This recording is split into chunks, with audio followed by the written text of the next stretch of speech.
Hey guys! Konnichiwa! It's me again, Akel! So, yun na nga, kasama ko ulit ngayon ang aking panganay at nandito kami ngayon sa Motewata dahil meron siyang gustong puntahan dito at nakikita nyo naman kung nasaan kami. Ayan!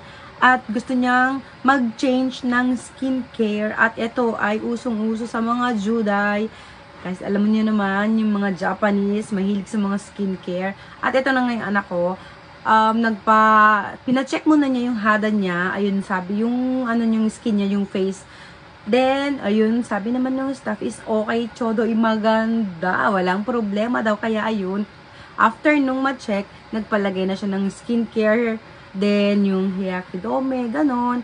So, ayun na nga, nagpa-lipstick pa siya dyan. Kaya tuwang-tuwa naman ang aking nagdadalagang anak. At ayun na nga, about sa bayarin, Diyos ko, nabudod na naman tayo guys ng aking panganay dahil sabi niya, siya ang magbabayad pero pagdating sa bayaran, hay nako, si mami daw pala ang magbabayad. So wala naman tayo magagawa kundi bayaran talaga dyan.